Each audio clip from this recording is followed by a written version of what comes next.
예수님께서 나귀 새끼를 타시고 예루살렘 성으로 입성하신 종려 주일입니다. 부활절을 앞두고 내일부터 온 인류를 죄 가운데서 건져내시기 위하여 고난받으신 예수님을 깊이 묵상하는 또 고난 주간을 맞이하게 됩니다. 한 주 동안 예수님께서 나를 위하여 그 받으신 고난을 통해서 내가 누리게 된 은혜는 무엇일까 깊이 묵상하는 그런 은혜로운 주간 되시기를 바랍니다. 예수님께서 메시아로 세상에 오시기 전 600여 년 전에 이사야 선지자가 예언을 했습니다. 이사야서 53장 3절 상반절 보면은 그는 멸시를 받아서 사람에게 실어 버린 바 되었으며 라고 말씀합니다. 그는 예수님을 가리키죠. 장차 오실 메시아 예수님은 멸시를 받아서 사람에게 실어 버린 바 되었다. 사람들이 예수님을 싫어하게 될 것이라는 예언의 말씀입니다. 귀신을 쫓아내시고 수많은 병자들의 병을 고치시고 심지어 죽은 자를 살리신 예수님. 이 예수님을 사람들은 싫어한다고 그렇게 이사야 선지자가 예언을 했습니다. 예수님께서는 아무런 저항도 하지 아니하시고 마치 도축장에 끌려가는 양처럼 매를 맞으시고 가시관을 쓰시고 그리고 십자가에 못 박혀 돌아가셨습니다.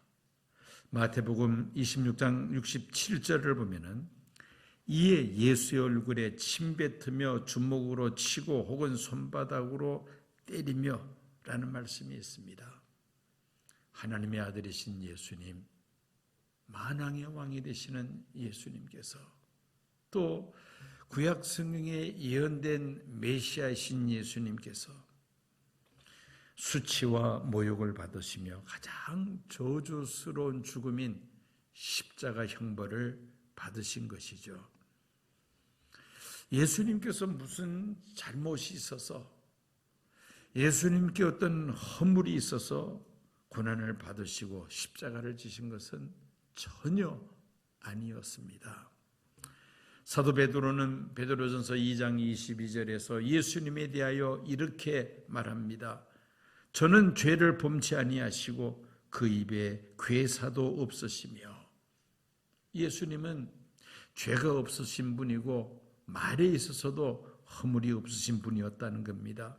그런 예수님께서 힘이 없어서 로마 군병에게 붙잡혀서 고난받으신 것이 아니었습니다.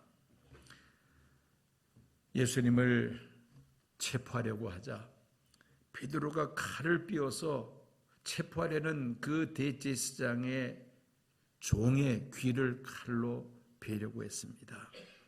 이때 예수님께서 베드로에게 책망하시면서 말씀하십니다. 마태복음 26장 53절 말씀입니다. 너는 내가 내 아버지께 구하여 지금 12군단 도되는 천사를 보내시게 할 수 없는 줄로 아느냐. 천사 12군단 도되는 천사들을 내가 보내게 할 수 없는 자로 너는 아느냐. 여러분, 이 군단하면 지금 우리나라 군 편제를 보면은 세 개의 사단이 모여서 한 군단을 이룹니다. 그러면 한 군단 하면은 병사들의 숫자가 수만 명입니다. 그런데 예수님께서 12군단이나 도되는 천사라고 했습니다. 수십만 명의 천사들을 내가 동원할 수 없는 자로 보이느냐라는 예수님의 말씀이죠. 예수님은 12군단 도되는 천사를 동원하실 수 있지만은 온 인류를 죄 가운데서 구원하시려는 하나님의 뜻을 이루시기 위하여 로마 군병에게 예수님은 모욕을 당하시고 매까지 맞으신 것입니다. 왜 예수님께서 이런 고난을 받으셨습니까? 왜 그처럼 매를 맞으셨고 멸시와 천대를 받으셨습니까? 그 이유는 두 가지입니다. 첫째는 하나님의 뜻을 이루시기 위하여. 그 하나님의 뜻이란 우리를 죄에서 건져내시려는 하나님의 뜻입니다. 두 번째는 우리를 너무나도 사랑하시기에 하나님의 뜻을 이루기 위하여 자신의 몸을 십자가에 내어 놓으신 것이죠. 예수님께서 십자가의 고난을 받으심으로 우리가 받은 첫 번째 은혜는 죄사함의 은혜입니다. 한번 따라 하시겠어요? 죄사함의 은혜. 사람이 살아가는 데 있어서 제일 무서운 것이 무엇입니까? 어떤 사람은 죽음이라고 말하는 사람도 있을 것이고요. 또 어떤 사람은 병마가 무섭다, 전쟁이 무섭다. 또 사업을 하는 사람들은 부도 나서 도산하는 것이 무섭다. 직장인들은 실업하는 것이 무섭다. 뭐 여러 가지 이야기를 할 수 있겠습니다만은 가장 무서운 것은 죄입니다. 여기서 죄라는 것은 사회법상의 죄를 말하는 것이 아닙니다. 하나님의 말씀을 불순종하는 것, 바로 그 죄를 말하는 것이죠. 하나님의 법에 대한 위반입니다. 성도라면은 이 죄를 무섭게 여겨야만 합니다. 죄를 멀리해야 합니다. 죄를 지으면 평안하게 밤에 잠을 잘 수가 없죠. 죄를 범했음에도 불구하고 양심의 가책도 없고 편안하게 두 발 뻗고 잘 잔다. 그러면 그 사람의 양심은 화인 맞은 양심이죠. 정상적인 양심을 가졌다면 죄를 범하고서 어찌 편히 잠을 잘 수가 있겠습니까? 그래서 죄를 지은 사람은 대낮에 활보하지 못하고 밤거리를 다닙니다. 대로로 다니지 못하고 사람들을 피해서 좁은 길로 찾아다닙니다. 성경은 말씀합니다. 모든 사람이 다 죄를 범하였다고 말씀합니다. 아담과 하와가 지은 원죄로부터 시작해서 세상 살면서 짓는 크고 작은 죄, 또 알면서 짓는 죄, 모르고 짓는 이런 죄까지도 있습니다. 누구나 사람은 죄를 짓고 살아간다는 것이죠. 빚을 지고 그 빚을 갚지 못하면 파산하듯이 죄를 지은 인생이 이 죄 문제를 해결하지 못한다면 결국은 파산, 사망에 이를 수밖에 없습니다. 성경은 죄의 값은 사망이라고 말씀하고 있기 때문입니다. 예수님께서 고난받으신 것은 원죄로부터 시작하여 내가 알면서 지은 죄, 또 모르고 지은 죄, 과거의 죄와 현재의 죄, 심지어 미래의 죄까지 모두 다 청산하시기 위하여 예수님은 고난받으시고 십자가에 달려 돌아가신 줄로 믿습니다. 이사야서 53장 5절 상반절입니다. 그가 찔림은 우리의 허물 때문이요 그가 상함은 우리의 죄악 때문이다. 결국 우리의 허물과 우리의 죄악 때문에 예수님은 찔리시고 상하셨다는 말씀이죠. 이사야서 53장 6절 말씀입니다. 우리는 다 양 같아서 그릇 행하여 각기 제 길로 갔거늘 여호와께서는 우리 모두의 죄악을 그에게 담당시키셨도다. 우리 모두의 죄를 예수님에게 담당시키셨다고 말씀합니다.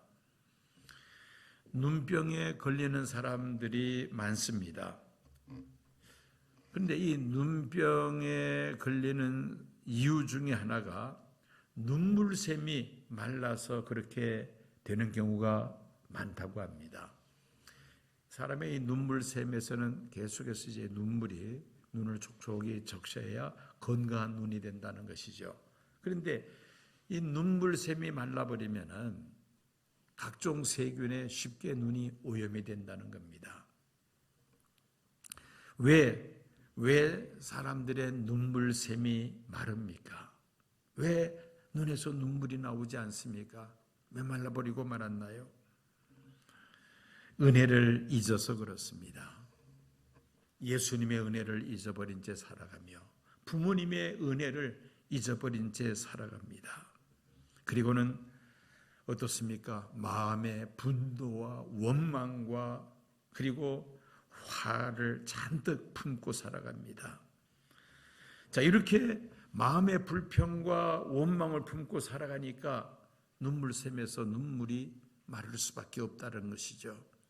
세상이 아무리 힘들고 어려워도 예수님의 은혜를 생각하면, 또 부모님으로부터 받은 은혜를 생각한다면 자기도 모르게 눈에서 눈물이 나올 수가 있을 텐데, 받은 은혜를 잊어버리니까 눈물샘이 메말라버리고 말았다는 겁니다.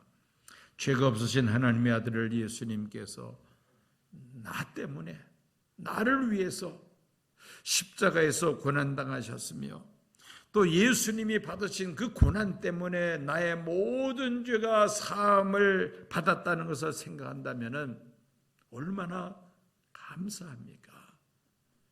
감사와 감동의 눈물이 우리 눈에서 흘러나오게 됩니다.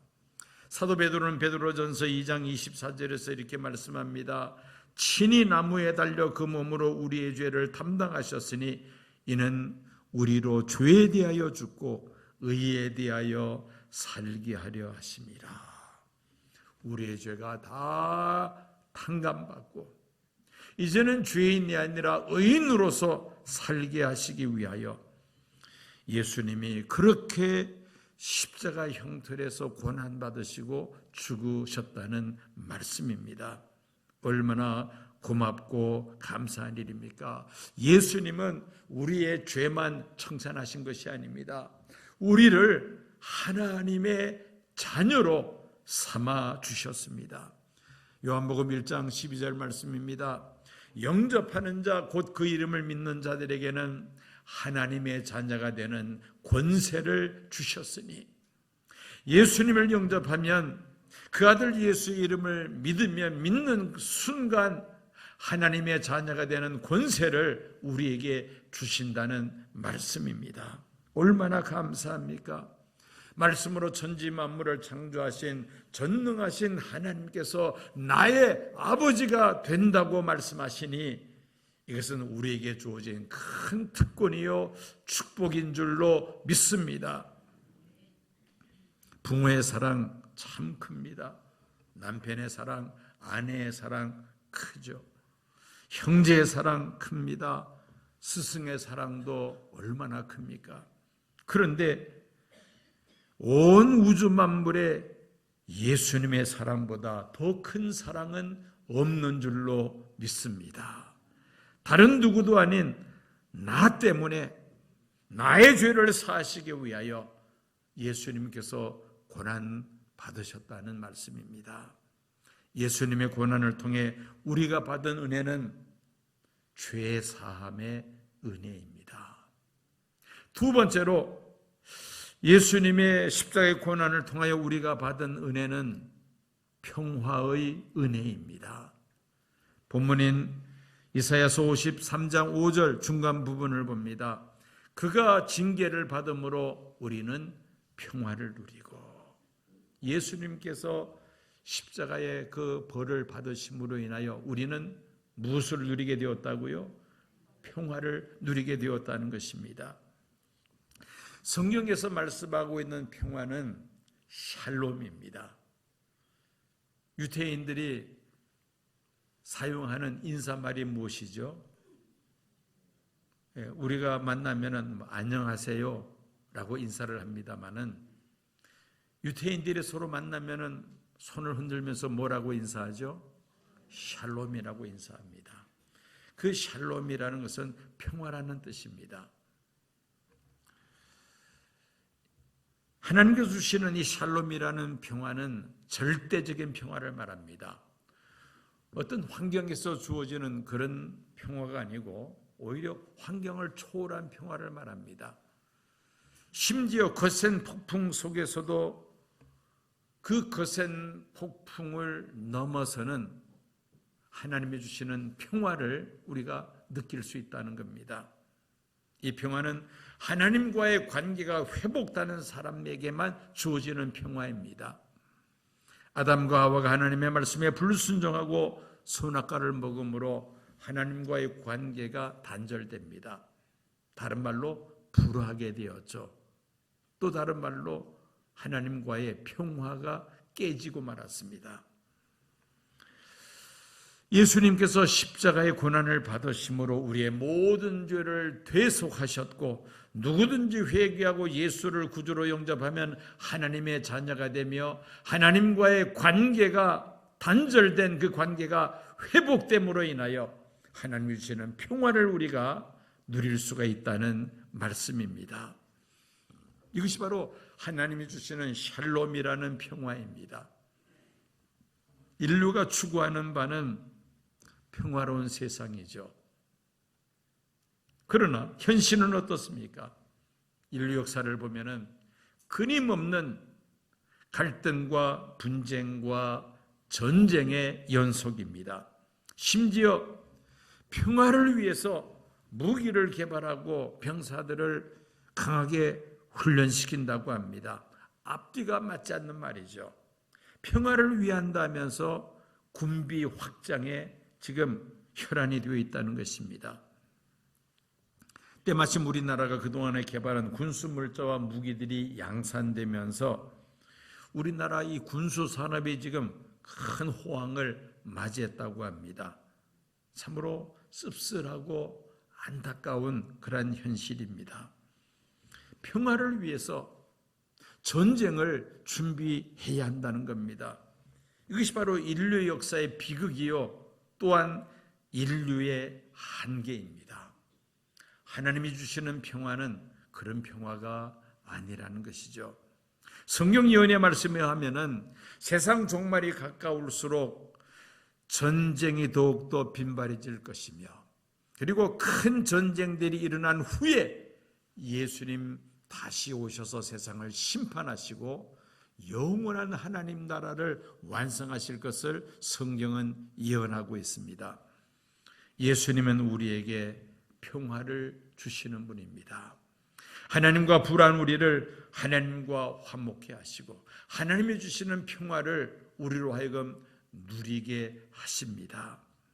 이를 위해서 예수님은 십자가에 고난 받으시고 죽으셨습니다.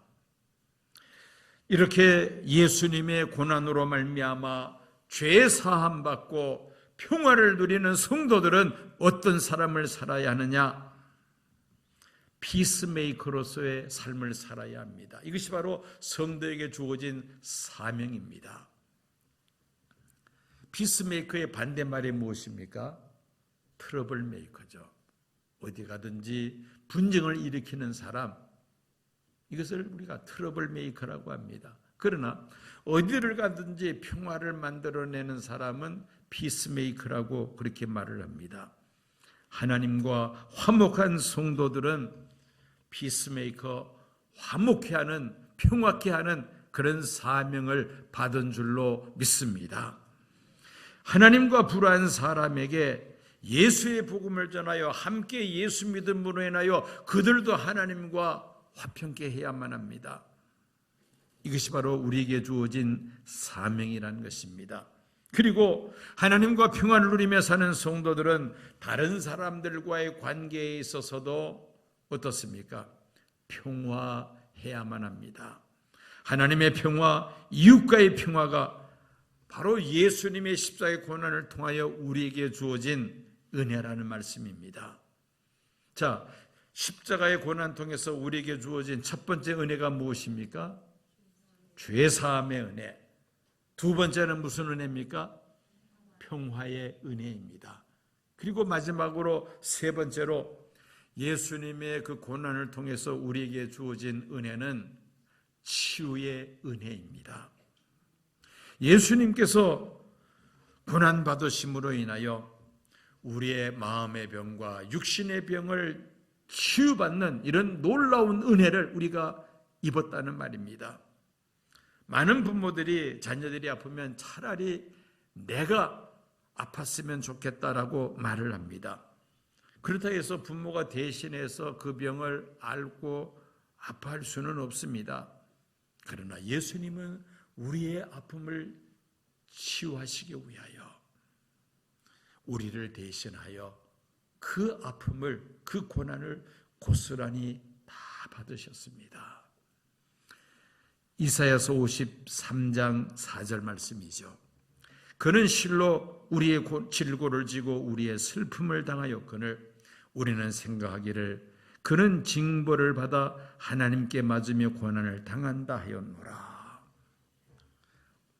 우리의 질고를 지고, 질고라는 말은 인간이 겪는 모든 고통과 질병을 가리킵니다. 예수님께서 우리의 마음의 그 아픔, 고통과 우리의 육신의 그 질병, 그 고통을 예수님께서 다 짊어지시고 고난을 받으셨다는 말씀입니다. 마태복음 8장 16절 17절 말씀입니다. 저물매 사람들이 귀신 들린 자를 많이 데리고 예수께 오거늘 예수께서 말씀으로 귀신들을 쫓아내시고 병든 자들을 다 고치시니 이는 선지자 이사야를 통하여 하신 말씀에 우리의 연약한 것을 친히 담당하시고 병을 짊어지셨다 함을 이루려 하심이더라. 지금 마태가 오늘 본문인 이사야서 53장 4절 말씀을 지금 인용하면서 예수님께서 수많은 병자들을 고치신 것이 바로 이사야서 53장 4절 말씀을 이루시기 위함이라는 것입니다. 예수님께서 수많은 그 병자들의 병을 고치신 것이 이사야서 53장 4절 말씀처럼 우리의 연약한 것을 친히 담당하시고 우리의 질병을 짊어지셨다는 말씀을 이루시기 위하여 그렇게 수많은 병자들을 고치셨다는 말씀입니다. 이사야서 53장 5절 하반절입니다. 그가 채찍에 맞음으로 우리는 나음을 입었도다. 나음을 입었다는 말은 치유받았다는 말 아닙니까? 예수님께서 빌라도의 뜰에서 재판을 받으시면서 로마 군병들로부터 39대의 채찍형을 받으십니다. 그런데 그 채찍이 어떤 채찍이냐? 가죽으로 만든 채찍이요, 그 끝에는 쇠조각이 붙어있는 그런 채찍이었습니다. 무자비한 로마 군병이 휘두르는 그 가죽 채찍에 한 번 맞을 때마다 예수님의 살갗이 찢겨납니다. 얼마나 아프셨을까요? 39대의 채찍을 받으셨습니다. 온몸이 찢어지는 그런 고통을 예수님은 받으셔야 했다는 것입니다. 왜 예수님께서 그런 고통을 받으셔야만 했습니까?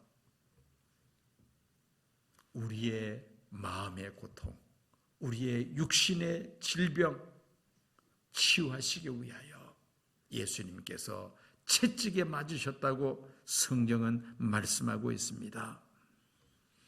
예수님께서 십자가에서 고난받으심으로 인하여 우리의 죄가 사함받을 뿐만 아니라 우리의 마음의 병, 육신의 질병까지 깨끗하게 치유하셨다는 말씀입니다. 믿으시면 아멘 하시기 바랍니다. 아멘. 예수님은 승천하시면서 제자들에게 이렇게 말씀하셨습니다. 믿는 자들에게 이런 표적이 따르리니 곧 저희가 내 이름으로 귀신을 쫓아내며 새 방언을 말하며 뱀을 집으며 무슨 독을 마실지라도 해를 받지 아니하며 병든 사람에게 손을 얹은즉 나으니라. 오늘도 주님은 우리 말씀하십니다. 예수님께서 약속하신 말씀을 그대로 믿으면 우리의 마음의 병과 육신의 질병이 고쳐지는 이런 치유의 역사가 오늘도 나타나게 된다는 말씀입니다. 이처럼 예수님께서 당하신 그 고난을 통해서 우리가 받는 세 번째 은혜는 무슨 은혜라 했습니까? 치유의 은혜라는 것입니다. 우리가 사는 세상에서 사실 희생을 찾기가 쉽지 않습니다. 나의 유익을 위해서라면은, 내가 속해 있는 그 공동체를 위해서라면은 수단과 방법을 가리지 않습니다. 사람을 죽이는 일도 불사하는 그런 세상입니다. 돈과 명예를 위해서라면은 어떤 행동도 서슴지 않는 무서운 그런 세상입니다.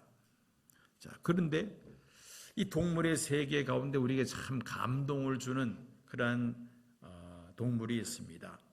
황제 펭귄입니다. 이 황제 펭귄은 자신을 희생하면서 서로 나누는 그런 협력을 통해서 남극의 추운 겨울을 보내는 그런 것으로 유명합니다. 남극 지방의 혹한은 상승을 초월한다고 합니다. 보통 온도가 이 남극의 겨울이 오면은 영하 60도, 70도가 보통이라고 하죠. 심지어 1968년 8월에는 영하 88도까지 내려간 적이 있다고 합니다. 절기가 우리와는 정반대죠. 우리는 북반부에 있고 이 남극은 남반부 끄트머리에 있습니다. 남극은 8월이 가장 추운 달입니다. 또 게다가 이 남극의 겨울은 넉 달이나 지속이 되고요. 그 넉 달 동안 해가 비치지 않는다고 합니다. 그러니 얼마나 춥겠습니까? 이런 극한 상황 속에서도 이 황제 펭귄은 생존합니다. 이 황제 펭귄의 월동지에는 참으로 감동스럽습니다. 겨울이 다가오면은 이 황제 펭귄은 점점 남극점을 향해서 이동을 합니다. 다른 펭귄들은 따뜻한 곳으로 이동하는데 황제 펭귄은 남극점으로 이동한다는 것이죠. 기온이 내려갈수록 조금이라도 따뜻한 곳을 찾는 것이 생태계의 철칙임에도 펭귄은 반대로 제일 추운 곳을 찾아간다는 겁니다. 강풍을 피하자는 지혜입니다. 남극점은 아주 강한 바람은 불지 않는다는 것이죠. 그런 상태에서 춥고 캄캄한 겨울을 보냅니다. 펭귄들은 서로의 그 체온에 의지해서 이 혹독한 겨울을 극복해내는 겁니다. 다른 짐승들과는 달리 이 남극의 황제 펭귄들은 자기들 나름대로 열평등이라는 그러한 규칙을 따르고 있습니다. 어떻게 그렇게 추운 겨울을 이 황제 펭귄이 잘 지탱을 하느냐, 여러분들에게 영상을 하나 잠시 보여드리겠습니다. 한번 영상을 보시기 바랍니다.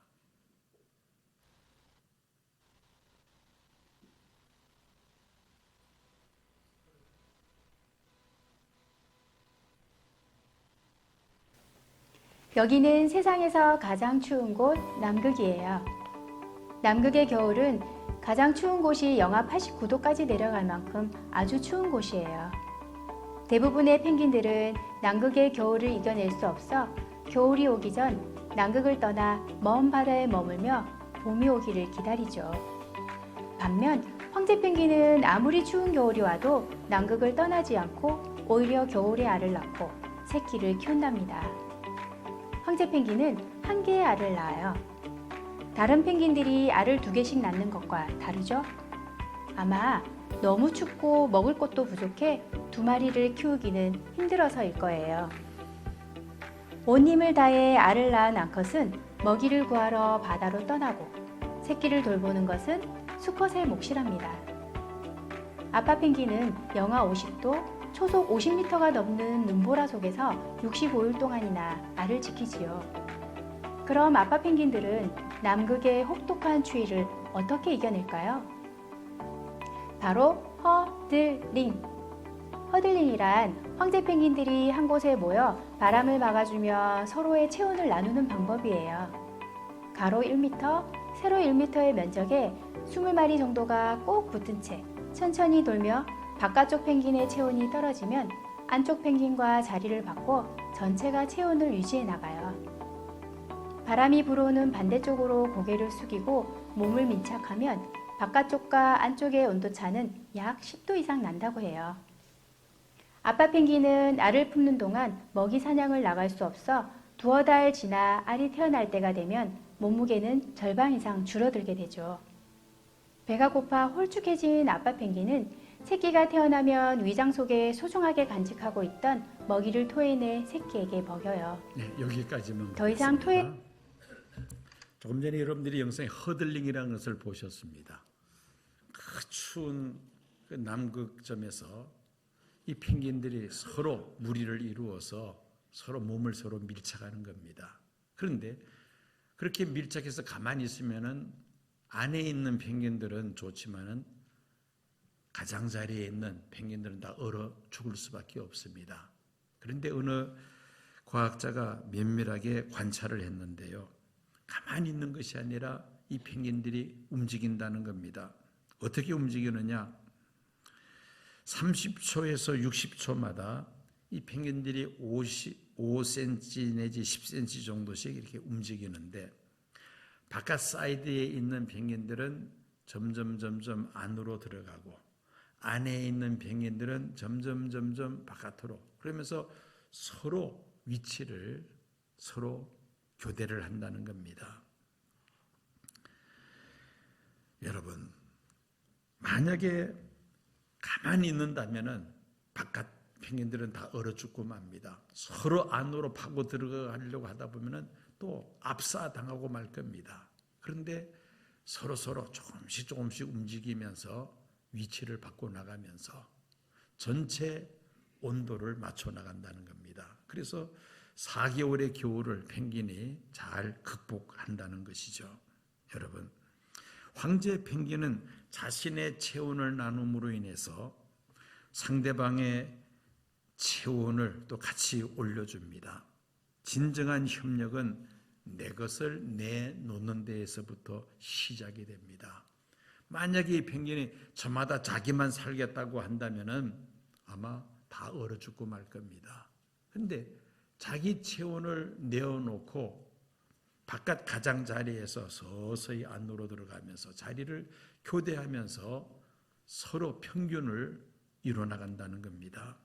여러분, 하나님의 아들 예수님은 자신의 생명을 우리를 위하여 내어놓으셨습니다. 그 예수님 십자가에 당하신 고난으로 인하여 우리는 은혜를 입었는데 죄 사함의 은혜, 평화의 은혜, 또 치유의 은혜를 우리가 받은 바 되었습니다.